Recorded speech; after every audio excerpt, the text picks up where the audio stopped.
Fala, pimpolhos do sexto ano, aqui quem fala é o professor Leonardo. Hoje vamos dar continuação aos nossos conceitos básicos de geografia, né? E nas aulas passadas nós definimos o conceito de espaço, né? Definimos as técnicas de utilização de ferramentas dentro do espaço, definimos o conceito de região, né? O conceito também relacionado à amplitude total do que é o conceito de região geográfica, e hoje nós vamos definir território e lugar, ok? Essas duas definições que nós vamos tentar fazer hoje. Então a gente vai definir esses dois conceitos, conceito de fronteira também, né? La frontière, vai ser colocado aqui, diferenciar tipos de fronteiras e lugares, né? E demonstrar as relações de poder. E aqui é um dos pontos mais importantes da gente entender, porque a definição de territórios, né, ela é basicamente uma definição de poder, a relação de poder. Que tipo de poder é esse, professor? É o poder do homem sobre os outros, né? É o poder do dinheiro, o poder da influência desses países em relação aos demais. Então, primeiro ponto que a gente tem que entender é que dentro do espaço geográfico, além das mudanças físicas, há as concepções de que o homem adere a determinada parte do espaço, né? Dentro dessas concepções está o território, onde o domínio e as relações de poder sobre o espaço são aferidos com seus determinados limites, a fronteira. Ou seja, esse espaço ele é definido pelo homem e ele é limitado pelas fronteiras. Ou seja, vamos usar como exemplo a fronteira dos Estados Unidos com o México, né? Ali, teoricamente, o globo terrestre é nosso. Nós deveríamos ser livres para ir e vir a qualquer momento, em qualquer lugar. Então, por que há essa definição de fronteiras, né? Ou seja, se eu quiser passar desta linha para outra, eu tenho que pedir permissão a um determinado governo. É exatamente isso que a definição do poder vai entrar em contraste aqui com a expansão que é a própria Terra, certo? Então, vamos definir um pouco o poder e a questão sobre o território. O espaço geográfico está relacionado diretamente com as relações entre homem e natureza. A gente já viu isso bastante aqui nas nossas aulas, né? O homem, por sua vez, agrega uma porção do espaço por sua jurisdição, seu domínio. Ou seja, toda a relação de poder ou domínio de um determinado espaço ou região é caracterizada como território daquele indivíduo ou grupo. Vocês acompanhem aqui na página 157 essa leitura. O que ele quer dizer com isso? Que esse indivíduo ele está utilizando do seu poder para delimitar um determinado espaço e utilizá-lo de forma ao seu belo prazer, ao seu grupo ou a si só, certo? Há muitas vertentes para a palavra território, mas todas se referem ao domínio sobre a parcela do espaço por um indivíduo ou grupo, né? Exatamente essa a territorialização, ela é feita a partir do ser humano, ela não existe por si só dentro da natureza. Os animais fazem isso? Sim, fazem isso de uma outra forma, mas eles também territorializam, né? Aqui é o território de determinado grupo de leões e ali é outro, ele não pode invadir um determinado espaço. Mas aqui a gente envolve a racionalidade extrema, né? Que piora bastante as coisas. No estudo da geografia, a mais importante definição de território é a de território de Estado-nação, né? Aqui a gente pode ver, aqui nós temos nações, Estado-nações da América do Sul, né? Então, a partir desse ponto, né, nós construímos, né, a gente remota aí o século XVI, né, século XV, século XVI, o nascimento dos grandes estados modernos, né? Que aí construíram essa questão do território.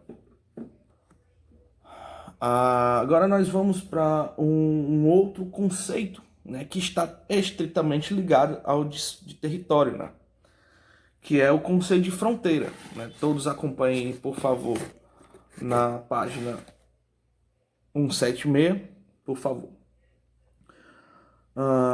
Como o território se dá pela soberania de um indivíduo ou de um grupo, concomitantemente há locais de fronteiras, onde um domínio nacional termina e outro começa, né? Contudo, na geopolítica atual, há diferentes tipos de fronteiras. As fronteiras mais antigas, utilizadas por povos primários, eram de cunho natural, isto é, utilizavam algum tipo de objeto da natureza para separar territórios, como os rios, tipos diferentes de vegetação. Os seres humanos, antigamente, como é que eles definiam o espaço? Não, pô. O meu grupo vai ficar dessa colina até a beira daquele rio. Então, esse espaço era de determinado grupo. Após o rio até a outra planície, era de outro grupo, e assim vai. Na geopolítica atual, né, há aspectos diferentes que a gente vai ver. Em contrapartida, há fronteiras que são acordadas entre países fronteiriços para estabelecer as delimitações políticas da fronteira. Contudo, as fronteiras políticas encontram-se em diversas disposições que variam de acordo com a condição política e história dos países fronteiriços. E a gente vai ver aqui os 3 tipos de fronteiras, né? Então a gente vai definir ela de 3 formas, ok? 3. Primeiro, as fronteiras efetivas, onde os limites territoriais são conhecidos por todos os países internacionalmente, ou seja, é aquele desenhozinho que a gente conhece do Brasil, né? São todos aqueles encontrados no mapa político, como fronteiras entre Brasil e Peru, e por aí vai. Fronteiras em litígio, onde os limites territoriais ainda são questionáveis, onde há áreas que sofrem arbitrariedade de países fronteiriços. São os casos da faixa de Gaza e da Cisjordânia, que são de domínio palestino, mas sofrem insurgências de Israel. Para vocês terem ideia, no surgimento de Israel, na década de 50, né, pós-guerra ali, foi dado uma parte daquele território que pertence teoricamente aos palestinos, foi dado aos israelitas, e em pouco tempo depois se reduziu o território palestino a quase nada. Como é que isso aconteceu? Através de intervenção política e intervenção militar. Foram tomados os espaços fronteiriços desses países, ou seja, são fronteiras em litígio, em separação. O que é litígio, né? Em separação, ok?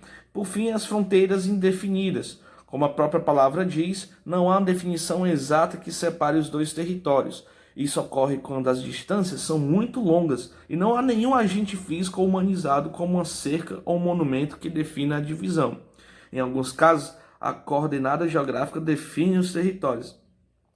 Aqui nós temos aqui a Líbia e o Níger.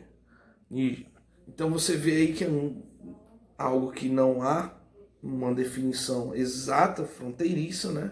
E há mais ou menos a concordância de que até aqui é meu, até ali é seu. E por fim a gente tem a definição do conceito de lugar, né? Então vamos aqui para a definição que o livro nos traz. A palavra lugar tem muitos sentidos, pois a utilizamos para diversas situações. Se olharmos no dicionário, veremos uma diversidade de sentidos para a palavra lugar. Segundo Aristóteles, o lugar é como um espaço que circunda o corpo. Contudo, para a geografia, o lugar tem um sentido subjetivo. Olhem bem essa palavra. Subjetivo, o contrário de objetivo, ou seja, ela tem um conceito vago. Não necessariamente vago, mas ela não é palpável, ela não é algo físico, como a gente estava vendo até então. Diferente do espaço geográfico, abrangente e produzido da paisagem com todos os seus elementos integrantes e do território balizando o domínio, o lugar, é definido pelas experiências vividas pelos homens que habitam o espaço. Então, o espaço, ele é uma produção nossa, a partir de nossas vivências. Ou seja, é um espaço de felicidade, é um espaço de dor.